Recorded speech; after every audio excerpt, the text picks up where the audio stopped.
Este programa tem apoio cultural da CNM, Confederação Nacional dos Metalúrgicos. Olá, está começando o Entrevistas no Café dos Sindicatos dos Bancários aqui no centro de São Paulo. O nosso convidado de hoje é historiador e é cientista político e é professor emérito da Sorbonne. Nós vamos conversar com Luiz Felipe de Alencastro. Na ditadura, com 20 anos de idade, Luiz Felipe, então estudante da Universidade de Brasília, deixou o país e foi estudar na França. Quando voltou ao Brasil, em meados dos anos de 1980, já era livre docente. Ingressou na Unicamp e no Centro Brasileiro de Análise e Planejamento, o SEBRAP. Atualmente dirige o Centro de Estudos do Atlântico Sul, na Escola de Economia da Fundação Getúlio Vargas. Duas de suas obras mais importantes são O Trato dos Viventes, a formação do Brasil no Atlântico Sul, séculos XVI e XVII, e História da Vida Privada no Brasil.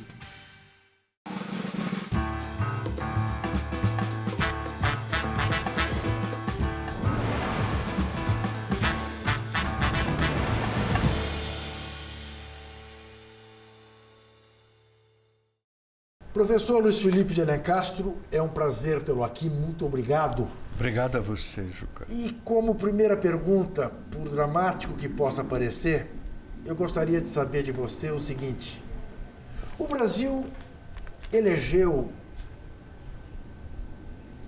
o Coronel Brilhante Ustra para ser presidente da República? Bom, essa eu vou tomar a pergunta no momento anterior. Eu até escrevi isso num artigo que sai amanhã no jornal Le Monde, em Paris. Eu acho que é uma data muito importante de ruptura, uma data marcante na história do Brasil e das Américas. Por quê? Porque é a primeira vez na história constitucional das Américas, e aí você podia recuar das Américas, do Novo Mundo inteiro. Você podia recuar até o final do século XVIII nos Estados Unidos e tal, quando estava em formação. Mas, enfim, andando esse período todo, chegando até a nossa Constituição de 1824, o Brasil vai fazer 200 anos, o bicentenário da independência, daqui 4 anos, no final do mandato do Bolsonaro. E é a primeira vez na história de todos os países da América que a extrema-direita chega ao poder executivo através do voto eleitoral. Isso acontece na Europa, em contextos diferentes. Você pode até dizer que o Viktor Orbán, da Hungria, e o Salvini, que é o ministro do Interior da Itália, mas que de fato é o primeiro-ministro, são também de extrema-direita, mas a Europa tem um arcabouço institucional, jurídico, político, cultural e econômico que enquadra esses regimes todos, e o próprio direito europeu é um direito impositivo, é supranacional, e ele impede qualquer irregularidade constitucional mais grave. Aliás, já advertiu a Polônia recentemente, a Comissão Europeia. Então, nós estamos numa situação aqui no Brasil que é inédita na história das Américas e, forçosamente, do Brasil. Eu acho uma situação que demanda muita vigilância e muita defesa dos princípios democráticos. Quanto ao Ustra, é realmente asqueroso o elogio que é feito pelo atual presidente de um homem que, em condições jurídicas normais, teria sido acusado de crime contra a humanidade, que é o fato de torturar e assassinar presos que estão sob a guarda do Estado. Isso caracteriza o crime contra a humanidade. Eu fiz a pergunta só pelo fato de ele não apenas ter elogiado o coronel Brilhante Ustra quando proferiu o seu voto pelo impeachment da presidenta Dilma, como porque disse no Roda Viva da TV Cultura que o livro de cabeceira dele era a biografia de Brilhante Ustra. Como segunda questão, que papel deve agora desempenhar quem perdeu a eleição? Deve acatar, porque a diferença nas urnas é absolutamente indiscutível, 55 a 45, ou deve partir para um terceiro turno, como foi feito 4 anos atrás por Aécio Neves e seus correligionários? Olha, eu já era contra há 4 anos atrás e sou ainda mais... me oponho ainda com mais vigor agora, porque a diferença de votos da Dilma na época com Aécio, que era de 1,5 ponto, que dava 3 milhões de votos. 3 milhões de votos. É exatamente, em termos de porcentagem, igual a que o Sarkozy teve sobre a Ségolène Royal na França, em 2006, e depois, em 2008, e depois a que o Hollande teve sobre o Sarkozy. Em sistemas muito polarizados, como é agora o brasileiro e como é o da França, aliás, a gente tem que sempre comparar com a França, porque tem os 2 turnos que não tem nos Estados Unidos, e um voto vale um voto, não é como os Estados Unidos, onde você ganha no eleitorado popular e perde no colégio.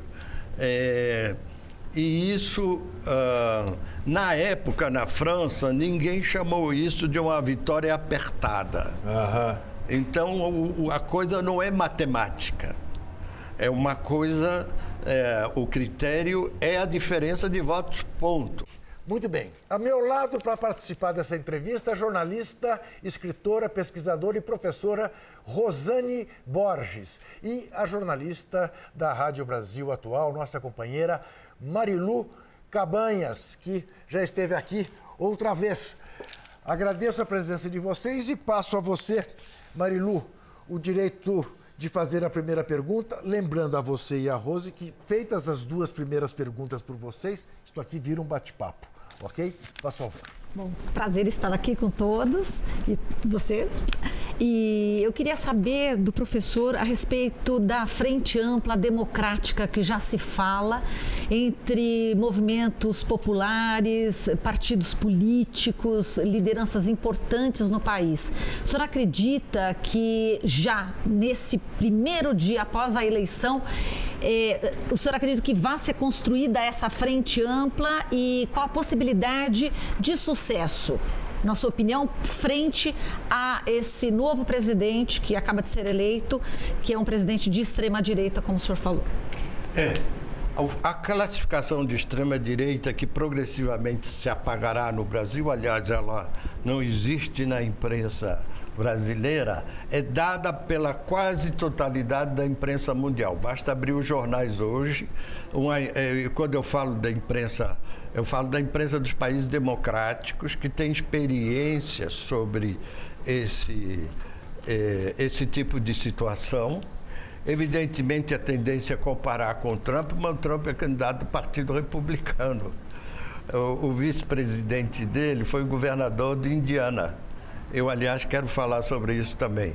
No nosso caso, nós temos um agravante, que é um partido ao qual o candidato aderiu no mês de janeiro desse ano, e o vice dele é um general que, quando fala, assusta mais do que ele. Então, é uma coisa que dá essas 3 características. Aliás, o que deve ser levado em conta para qualquer pedido de impeachment, né? É claro.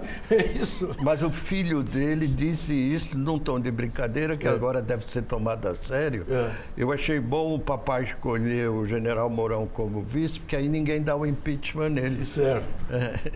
Mas o fato é que a frente ampla ela, obviamente, é uma necessidade. O Haddad tentou esse movimento. Eu fiz parte do grupo, junto com o ministro Brescia Pereira, o Paulo Sérgio Pinheiro e a Maria Hermínia Tavares, que foi entregar para o Haddad um documento assinado por uma série de pessoas, inclusive G. Carlos Dias, que foi ministro do Fernando Henrique, ministro da Justiça, e que depois declarou voto em Haddad, que pedia que ele fizesse esse apelo aos outros candidatos, mas não para apoiá-lo, mas para compartilhar o governo. Era mesmo para compor o ministério. E, infelizmente, isso não prosperou muito. Houve a resposta muito positiva da Marina, mas o caso do Ciro, e é esse o ponto, o Ciro Gomes, para mim, ficou óbvio, depois da eleição, que o abandono dele do território nacional, abandonando o eleitorado dele e, sobretudo, deixando a senadora Cátia Abreu, a vice dele, dizendo o que sobre o Haddad ou o que fosse, é uma coisa de caso pensado de alguém que quer ser o único líder da oposição nos escombros da esquerda e do centro, porque é bom lembrar que o centro também desabou. O PSDB hoje é um partido muito mais abalado do que o PT. Essa vitória dele em São Paulo é uma vitória, é um simulacro de vitória, porque não é segredo para ninguém que o Dória já disse que o partido é dele, vai haver um racha se eles insistirem em retomar o controle. Eles quem é? Os fundadores do partido, quem fez a transição democrática, quem se opôs à ditadura, Fernando Henrique Cardoso, José Serra, principalmente. Serra era presidente da UNE na véspera do golpe. O Serra tem uma longa carreira política. O partido agora foi capturado por alguém que diz que vai dar ordem para a polícia atirar para matar, que é uma pessoa que fez, um líder político que fez uma política ainda mais radical, tentando acompanhar do Bolsonaro em questões de segurança, onde o Brasil já tem o triste recorde de assassinatos e de uma questão que, obviamente, o México já deu esse exemplo. Eles tentaram acabar com a criminalidade na bala, isso escapou totalmente o controle na mão de milícias e transformou o México num país explosivo desse ponto de vista.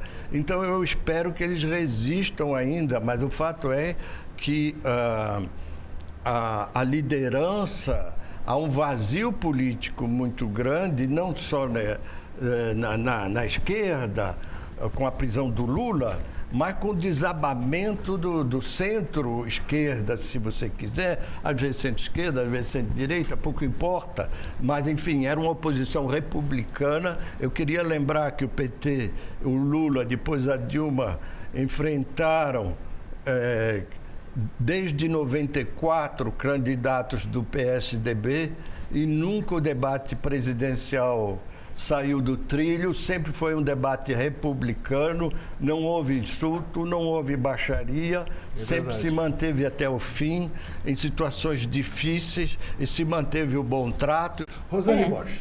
Eu acho que pensando, né, pegando aqui a carona, né, nessa construção de uma frente democrática, o que a gente vem muito insistindo, quando eu falo a gente, população negra, movimentos negros, de mulheres, indígenas, que não se constrói uma frente democrática sem considerar a população negra, sem considerar mulheres, pessoas trans. Porque a gente vê, por um lado, o candidato hoje, né, agora eleito presidente da República, com piadas marcadamente racistas, né? O ministro da Educação já disse que vai acabar com cotas, o vitimismo, o mimimi, e a gente vê a conflagração do Brasil, ela tem um fundamento racial. Qual seria, né, pensar democracia, pensar radicalização dessa frente democrática a partir dessas variáveis que não são pequenas coisas, né? Elas estruturam o país, né? Eu agradeço a pergunta. Eu queria dizer duas coisas. Primeiro, o que diz o presidente Bolsonaro, durante a campanha, houve uma parte que você podia até dar um desconto muito grande. Ele tinha sofrido um atentado que quase o matou, ele estava isolado, ele estava sob perfusão nas primeiras entrevistas e ele disse um certo número de coisas inaceitáveis, mas que você releva. Mas não é isso. O histórico dele na vida inteira dele, inclusive nesse incidente grotesco do impeachment da Dilma que você mencionou, Juca, torna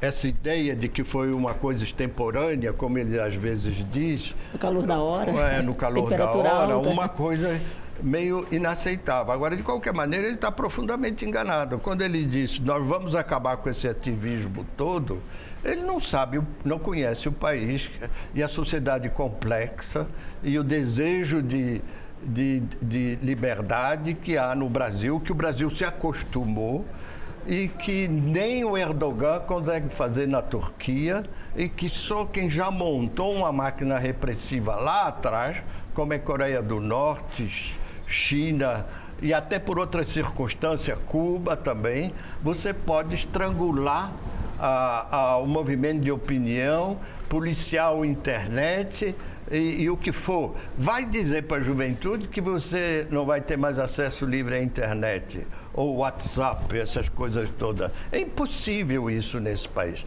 Então tem muita coisa que é bravata dele. A coisa do movimento negro em particular e das cotas, eu acho que também ele vai encontrar uma barreira muito grande no Congresso. Há uma decisão sobre a constitucionalidade das cotas que tem que ser revirada no Supremo, pode ser, mas é difícil.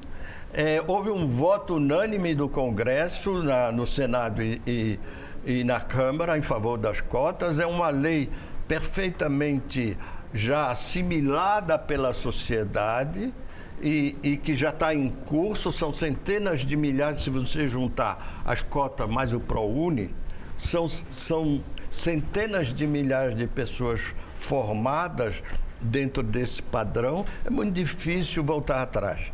Eu vou pegar um outro ponto, se você permitir, a questão identitária. Eu vou permitir sim, mas no próximo bloco. Sim. A gente já volta.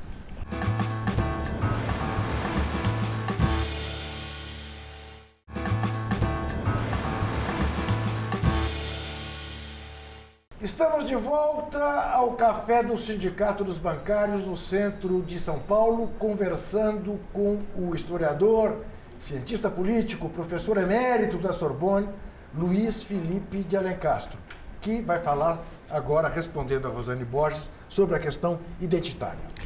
Sim, eu acho essa questão muito importante e agradeço você ter colocado, porque às vezes muito desse debate às vezes reflexo do debate americano. É bom saber que essas questões já foram colocadas no Brasil no século XIX pelos abolicionistas, inclusive por Luiz Gama e pelo Lima Barreto, que era negro e que tinha uma profunda percepção do papel do negro na identidade nacional e na unidade brasileira. O censo de 2010 mostrou, e as PNADs que vieram depois confirmaram, que os que se auto-identificam como afrodescendentes são a maioria da população brasileira. Então, quando se é a maioria da população brasileira, não se trata mais de uma questão identitária, é uma questão de viabilizar a democracia, de consolidar a democracia. Então, a afirmação dos direitos plenos de cidadania, de direitos sociais da população negra é essencial para consolidar a democracia brasileira. Evidentemente, isso não exclui as outras plataformas identitárias, mas que são se situam num outro plano. Os índios são em torno de 1% da população brasileira. Eles têm reivindicações específicas, a conservação das terras ancestrais, os direitos de estarem na universidade, porque a cota também é para os indígenas, o que às vezes o pessoal esquece, mas quando no norte e no centro-oeste do Brasil, no Amazonas, que a Universidade Federal tem campos pelo estado afora, tem cidades e tem campos onde a população é 80% de origem ameríndia. Então é uma coisa que também tem um peso muito específico, mas são plataformas que são importantes. Eu acho que a questão da afirmação dos negros do Brasil, de política afirmativa, é igual das mulheres, que também são maioria, e que, aliás, está contemplado na Constituição de 88, a promoção de melhorias da população feminina. E isso foi a brecha por onde entrou a questão da constitucionalidade das políticas afirmativas para negros e índios no Supremo. Já tinha esse precedente criado. Uma avaliação que se fez e já vinha se fazendo em relação ao PT era sobre o desaparecimento do PT. Uhum. É inegável o tamanho da derrota na questão presidencial, mas fato é que o PT formou, apesar de tudo, a primeira bancada de deputados e tem praticamente todos os governos do Nordeste, porque onde não é puro sangue o governador é aliado. Isso. O vice-governador ou a vice-governadora é do PT. Que avaliação você faz, enfim, da participação do PT nessa eleição? Que PT nós temos? Que PT sai? E que papel tem o PT? Ou que pode vir ainda a ter o PT no futuro da política brasileira? Bom, essa derrota se deu no meio de um processo dramático para o partido, que é a prisão do Lula e uma substituição da liderança em plena campanha. O Haddad foi registrado como candidato a presidente 25 dias antes do primeiro turno. Isso é inédito. Aliás, eu queria expressar toda a minha admiração pela coragem que ele manifestou do primeiro ao dia até hoje, segunda-feira, e sobretudo ontem à noite. Uma pressão terrível. Ele se empenhou muito. Havia uma coisa estrutural no PT que os cientistas políticos que estudam estatística eleitoral de perto já tinham visto. E então, não só o Lula é o líder histórico do PT, que praticamente está desde 76 na vida política brasileira e em seguida na vida política internacional também, como o eleitorado deles sempre foi muito além do eleitorado do PT. A dificuldade do Haddad era reproduzir esse tipo de resultado nas urnas. Realmente era uma situação impossível nesse prazo exíguo. Então, eu acho que ele foi, já ter ido para o segundo turno foi uma grande campanha. Ele foi desfavorecido pelas circunstâncias que permitiram o candidato a se extrair de todos os debates em seguida. O Brasil elegeu alguém que não explicou seu plano do governo, nem se explicou o que ele fez nos últimos 20 anos na Câmara, enquanto estava em cima do Haddad o tempo todo, e nós não sabemos direito. Ele, aliás, já voltou atrás de várias coisas, já não vai mais fundir o Ministério do Meio Ambiente com o Ministério da Agricultura, porque os apoiantes dele, que é o grande agrobusiness, sabem perfeitamente que se ele fizer isso, eles não vendem mais nenhuma cenoura na Europa, porque o lobby agroexportador da União Europeia, com sede em Bruxelas, toma os mercados todos deles, o mercado dos exportadores brasileiros, por causa dessa questão ambiental, que é o que eles realmente querem que aconteça, e eles não recuperam mais esses mercados. Quando você pede o mercado, não é 6 meses depois tudo bem, está aí de novo a minha carne, o soja e tal. Você tem um trabalho de reaproximação muito grande. Mas eu acho que há uma mobilização, nós conversamos sobre isso nas 2 últimas semanas antes do segundo turno, que se estendeu muito, ela sim aí, muito além do PT, a coisa mais marcante foi evidentemente o apoio do Joaquim Barbosa e do procurador. Sim, do Rodrigo Janot. Isso então foi uma coisa que marcou muito, sobretudo no judiciário. Aliás, eu queria dizer, quando a gente fala de judiciário, parece que é uma coisa monolítica, é meio absurdo. O judiciário é uma coisa muito mais complexa e o miolo do judiciário são dezenas de milhares de magistrados, de juízes e de advogados, é profundamente republicano. Eu não duvido que eles estarão alertas, não é só uma questão da oposição. Eu tenho certeza, e mesmo dando o desconto que o Bolsonaro poderá nomear 3 novos ministros do Supremo, porque o ministro Marco Aurélio e o ministro Celso de Mello vão se aposentar o ano que vem. Em 2020, creio eu, o ministro Lewandowski. Então, ele terá 3 vagas no Supremo. Mas isso os juízes, os fatos recentes mostram, os magistrados tomam posições independentes quando chegam lá e não se deve, é um erro grotesco, dar a questão do judiciário como um poder que está intimidado ou encurralado, ou mesmo um poder totalmente parcial. E como é que o senhor viu, já que tocamos aqui no judiciário, a atuação do Tribunal Superior Eleitoral no que se refere às fake news, no que se refere a essa denúncia trazida pela repórter da Folha de São Paulo, onde ela revela a caixa 2 da campanha do Bolsonaro, justamente para falar mentiras, né, pelo WhatsApp contra o Haddad. O senhor acha que o TSE está despreparado em relação à investigação nesse tipo?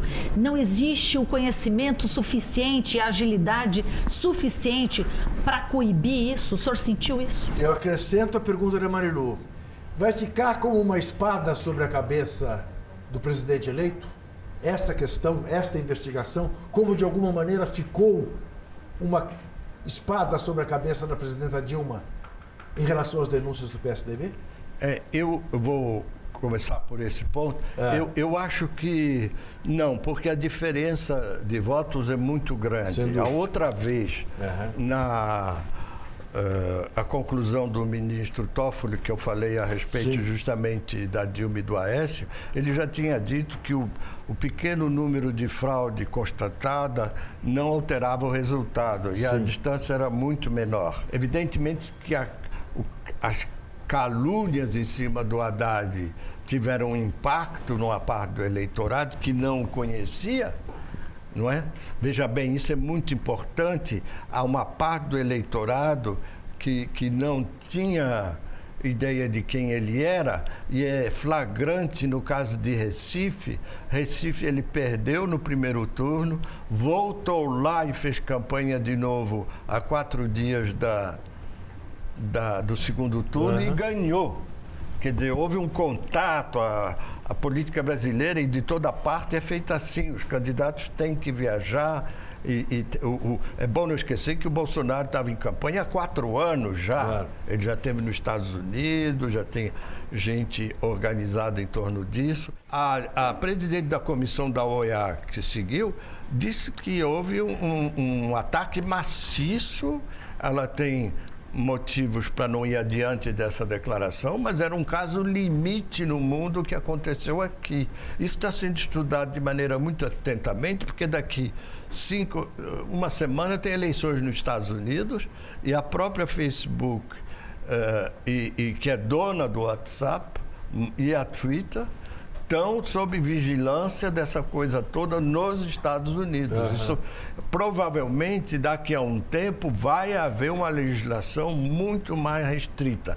Para voltar ao caso do TSE, eu acho que não só o TSE estava pouco equipado, e há quase uma confissão disso nas declarações deles, dizendo que não dá mais tempo, que não sei, coisas assim, subestimou, quando era óbvio, depois das greves dos caminhoneiros, que funcionou como um piloto do que ia acontecer na presidencial, que deveria ter havido um alerta, e deve ter havido, olha que isso na eleição vai causar um desastre.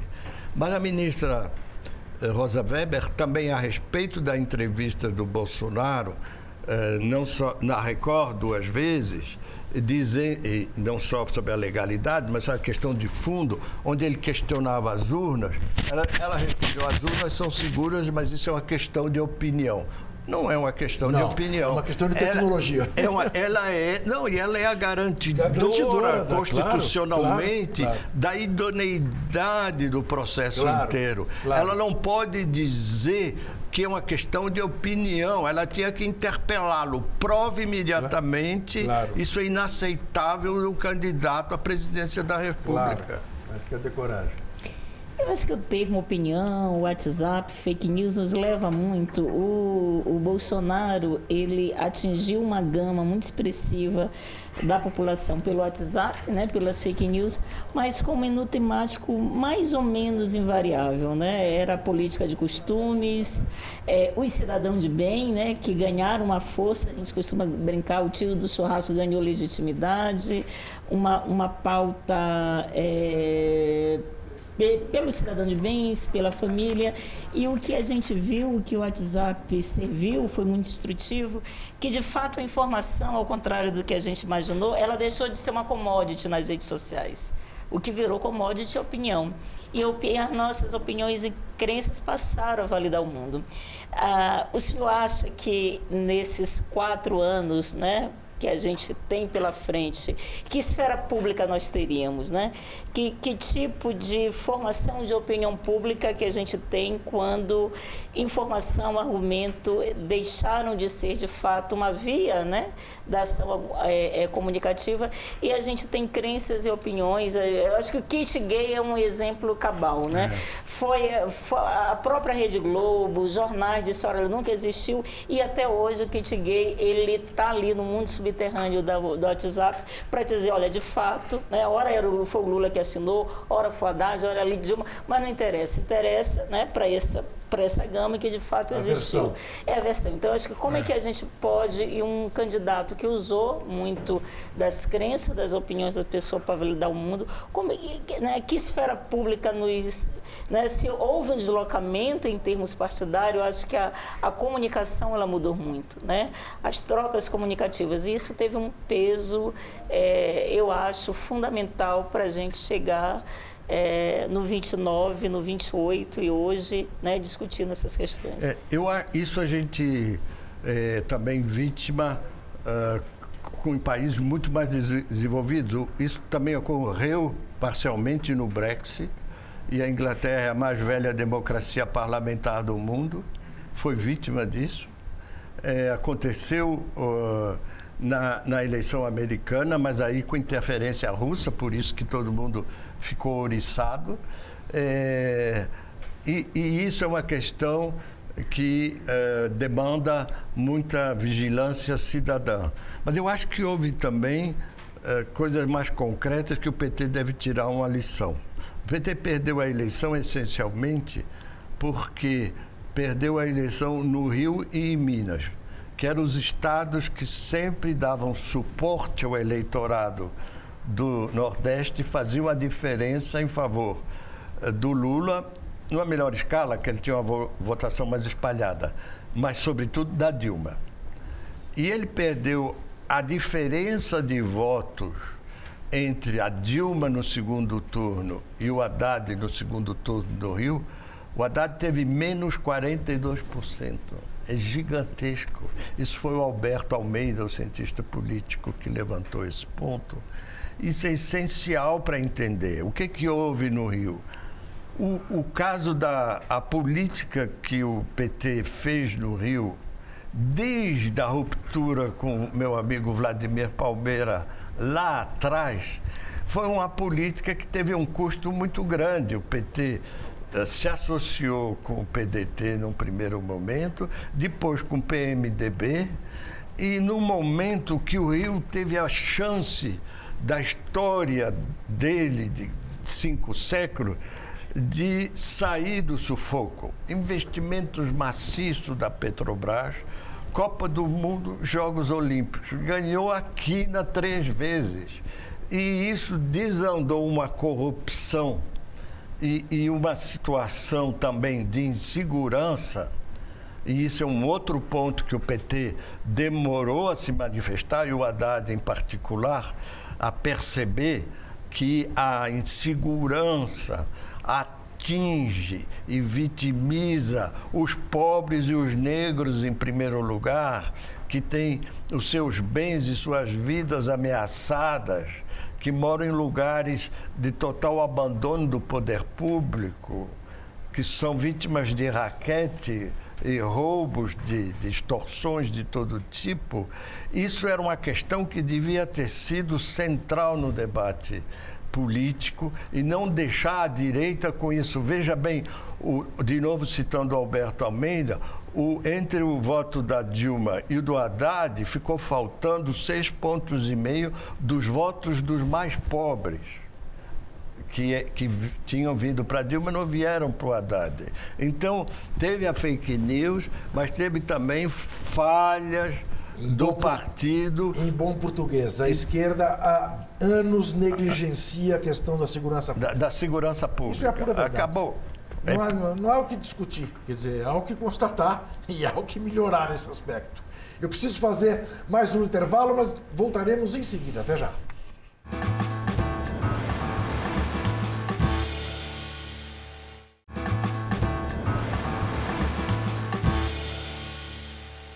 Voltamos ao Café do Sindicato dos Bancários, no centro de São Paulo, com o programa Entrevistas. E o nosso convidado é o historiador e cientista político, professor emérito da Sorbonne, Luiz Felipe de Alencastro.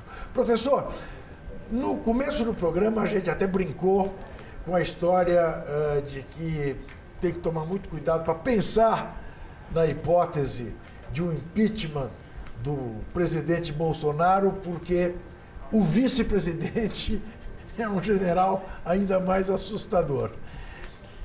De fato é? Ou, afinal, melhor ser presidido por um general do que por um capitão? Bom, aí, Juca, tem uma questão de fundo que eu tenho insistido há alguns anos já. O sistema institucional brasileiro, ele é híbrido do sistema francês e americano, porque ele tem um vice-presidente como nos Estados Unidos e ele tem 2 turnos como na França. Na França não tem vice, mas tem 2 turnos. Nos Estados Unidos não tem 2 turnos, mas tem vice. A gente pegou um dos 2. Isso criou uma tensão entre essa função do vice, que a Constituição definiu no artigo 75 e 77 como um auxiliar do presidente da República, quando e se fosse chamado para auxiliá-la, que não tem legitimidade própria, a eleição dele ou dela, da vice que for, decorre da eleição do presidente. É igual no Código Civil antigo, onde a mulher só tinha autoridade sobre a família quando o marido morria ou ia viajar ou o que fosse. Ela aí virava o pater familias, que tinha autoridade jurídica principal. E isso é a situação do vice na Constituição. Na prática, funcionou enquanto o Marco Maciel e o Zé de Alencar estavam nesse posto, que tiveram uma postura republicana e eram discretíssimos, entraram mudo e saíram calados. O Zé de Alencar menos, porque reclamava dos juros, mas tudo bem. Quando veio o Temer, uma velha raposa, ex-presidente da Assembleia, dirigente da Câmara, dirigente de um partido constituinte, dirigente de um partido que desde 94 era o maior partido do país em número de municipalidade, mas nem candidato à presidência teve desde 94, o último foi o Quércia. E ele foi com toda a sede ao pote e aconteceu criou esse precedente, isto é, que um bom operador de chão do Congresso, que for vice, vai lá e derruba a presidente num conluio com os interesses, porque a lei que regula o crime de responsabilidade, que foi pelo qual a Dilma perdeu o mandato, é uma lei de 1950. É uma lei totalmente obsoleta, eu não posso aprofundar, mas é um caso muito bem estudado. Então nós temos uma lei obsoleta, um precedente que já criou com o vice, e agora um vice que é um general que já disse que não queria ser vice decorativo. Mas a Constituição diz que o posto de vice é decorativo. Ele tinha que ler a Constituição. O Temer tinha reclamado da mesma coisa. Ele não pode dar palpite se vai fazer isso ou aquilo. Ele não tem nenhuma legitimidade originária. O voto foi no presidente e não nele. Então, eu acho que nós já começamos. Ele estava dizendo ontem, ou anteontem, a prioridade agora é a reforma econômica ou da Previdência. Não é ele que fixa a prioridade. Se o presidente quiser, pode pedir a opinião dele. Então, nós já temos esse problema criado que só vai se agravar. Eu sou favorável, escrevi sobre isso, à extinção do posto de vice. Porque vejam bem, a manobra que o Dória fez e que o Richa fez era abandonar o mandato de governador, no caso do Richa, o Dória, no caso de prefeito, só foi possível porque eles tiveram o escoro do vice deles. Se eles tivessem que encarar uma eleição também, eles não largavam o cargo assim, enganando os eleitores a quem eles disseram que ficavam. Agora, o próprio Jair Bolsonaro é que permitiu que o Temer chegasse à presidência da República, né? Quando votou pelo impeachment da Dilma, ele colaborou para que o Temer ficasse no poder. E aí eles propagam que ele vai fazer uma mudança. Mas que mudança? Se ele vai pegar muitas propostas já que estão em curso, né, como reforma da Previdência, tudo, que está no governo Temer, e ele vai dar sequência. A questão da economia, Paulo Guedes também, dizendo que vai dar pouca importância para o Mercosul.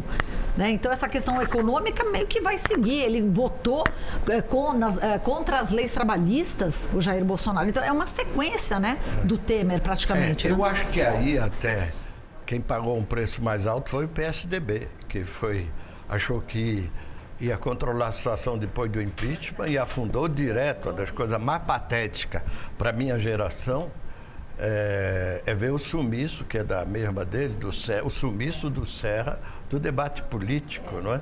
E do Aécio também, desapareceram. Esse PSDB acabou. Então, mas eu acho a coisa do Bolsonaro, tem uma coisa que me deixou realmente preocupado, porque ele prometeu... Só uma? Não, é para o futuro, futuro. Tem várias, mas para o futuro. É o seguinte, ele disse, como disse a Marina, como disse o Álvaro Dias, como tinha dito o Eduardo Campos antes, que era a favor de um mandato só, que ia acabar com a reeleição, e um mandato de 5 anos, que ele ia, então, começar isso já com ele. E, primeiro tem um problema técnico aí, a gente elegeu ele por 4, então vai ter mais um para ele, não entendi. Mas isso é uma promessa que se fazia, e nos 3 casos precedentes que eu citei, para ter a aliança do outro candidato. Para quem terá feito o Jair Bolsonaro essa promessa? Ele não tinha nenhum rival imediato, ele estava fazendo uma campanha cesarista, eu comigo mesmo, bonapartista, como quiser, e talvez veja bem, eu não sei de nada, mas se essa promessa é para o Mourão, isto é, eu não me recandidato, porque a gente vai preparar o nosso vice para ser candidato em 2022, as coisas estão mal paradas mesmo. Há quem suscite também o Edir Macedo, embora ele seja um homem que gosta de operar mais no bastidor, que foi também uma peça importante depois do 29 de setembro, né? Quem? O Edir Macedo. Ah, sim. Ele vem, as pessoas atribuem a ele uma estratégia desse aumento de deputados, de senadores, né? Ele e a Igreja Universal tiveram um papel muito importante e decisivo. Né? Isso a gente pode falar aqui, que é uma TV independente, mas certamente haverá problema aí. É óbvio que a estratégia do Bispo Edir Macedo na Record assusta a Globo. Sim. Por causa de toda a dinâmica que é criada agora dessa aliança de um canal concorrente com o presidente da República. Eles são muito próximos, tem uma frente evangélica no Congresso que é muito importante, ela quer comprar brigas muito sérias, essa coisa de escola sem partido. Isso vai levar a uma intimidação e espionagem de professores e vai criar divisões nas famílias. Que já começou, né? Ontem uma deputada de Santa Catarina já começou. Distribuiu pela internet um aviso aos alunos. Denunciem professores que hoje foram falar mal do resultado eleitoral. Doutrinadores, essas coisas. Isso aí não tem limite, porque de repente a criança já vai com o jardim de infância com a câmera lá para ver se não tem nada ali estranho para avisar os pais. Quer dizer, isso cria, até anticonstitucional.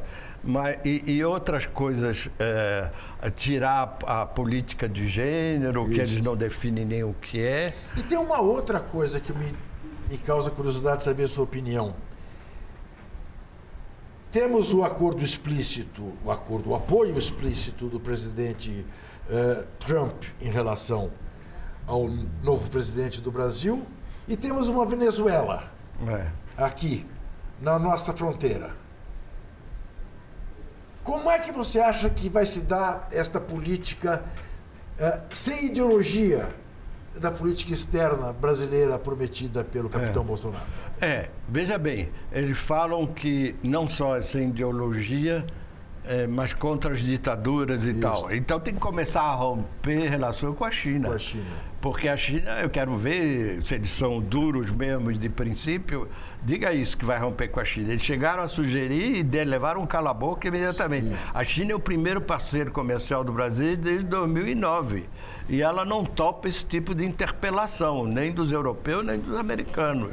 Então, se eles se meterem que querem ser rigorosos com a Venezuela e com Cuba e o que for, sejam primeiro com a China, que tem ambições imperialistas na África e compra terra na América Latina, o que não é o caso de Venezuela nem Cuba, controla portos e aeroportos e vai se tornar uma potência que não tem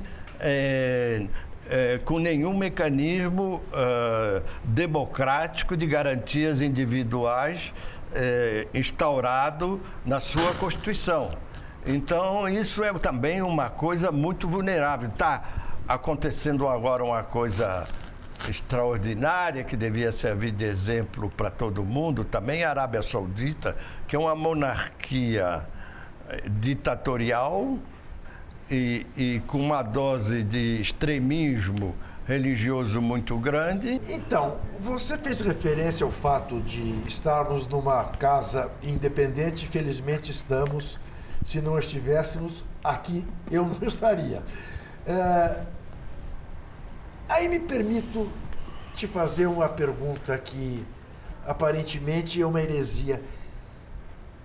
O capitão Bolsonaro não lembra muito, pela extrema-direita, o comandante Chaves pela extrema-esquerda? Bom, o Chaves até golpe tentou no começo. Mas também o Bolsonaro tentou ali dentro do exército. Também tentou. Isso várias pessoas disseram, que a coisa mais parecida que tinha para tornar o Brasil uma Venezuela era eleger o Bolsonaro. Gente até moderada que andou escrevendo isso recentemente. Ele tem essa coisa... já trouxe 4 ministros generais para o governo. Isso é uma coisa também que, certamente, eu também acredito profundamente que as Forças Armadas são democráticas, que as Forças Armadas aprenderam, como nós todos, que elas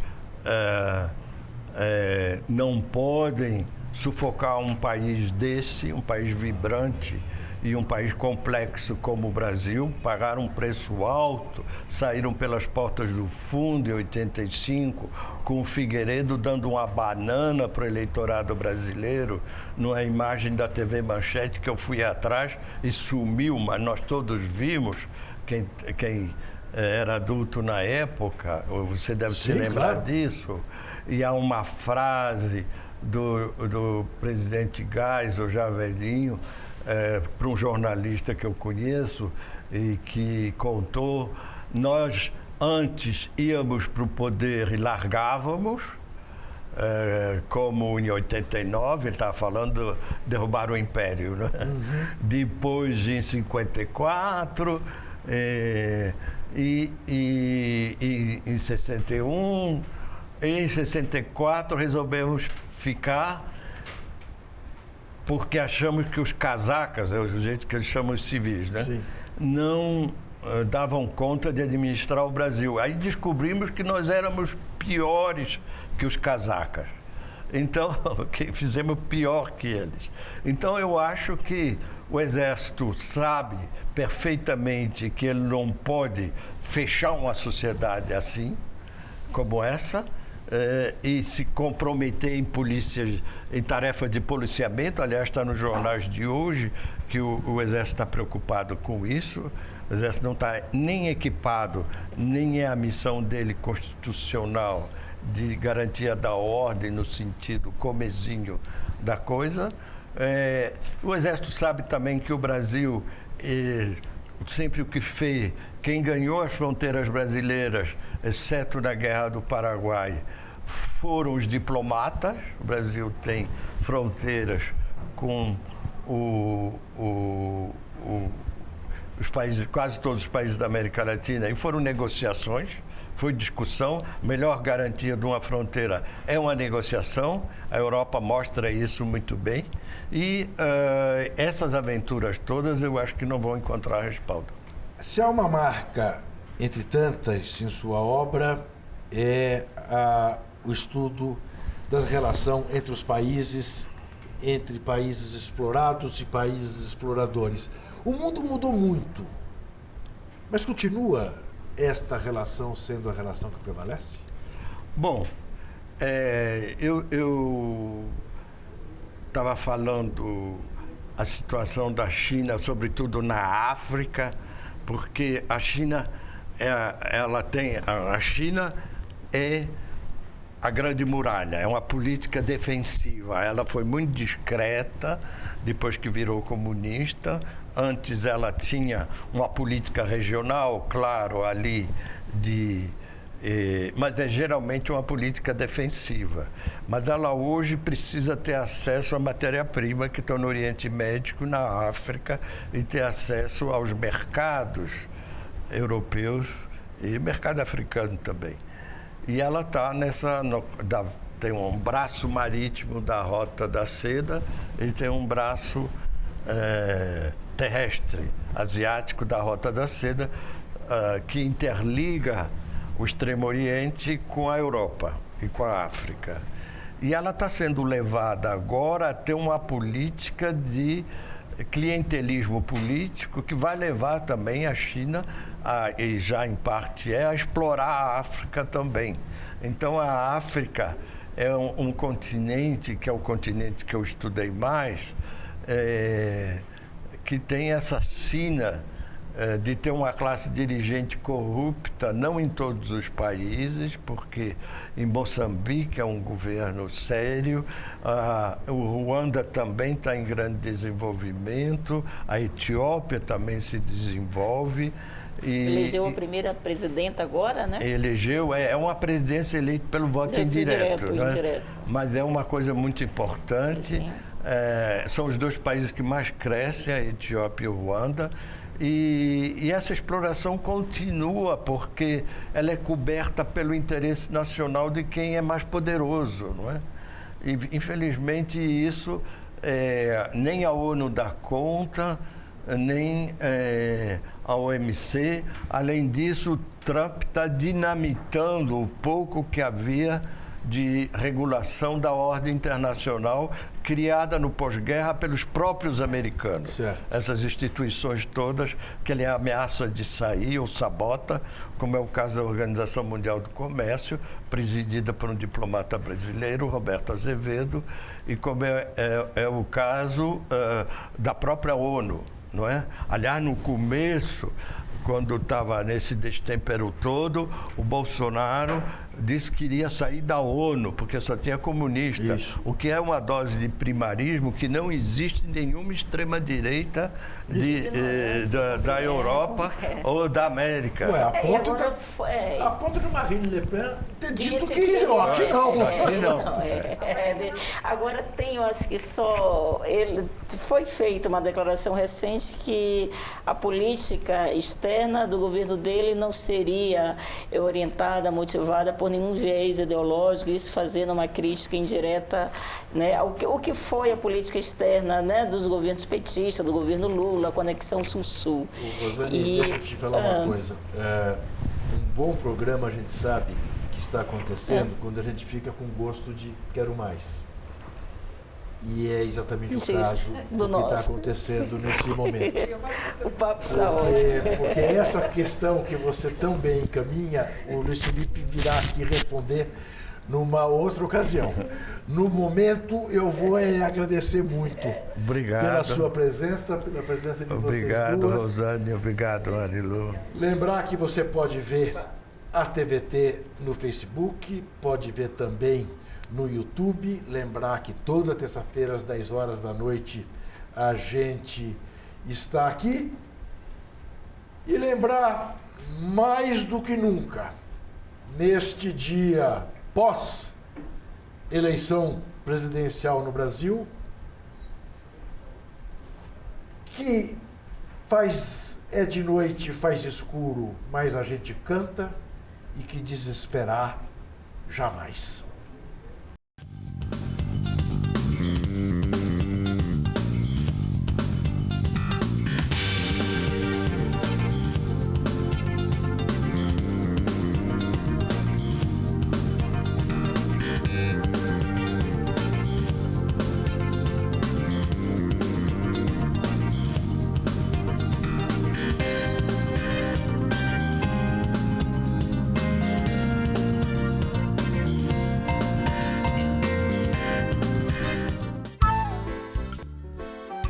Este programa tem apoio cultural da CNM, Confederação Nacional dos Metalúrgicos,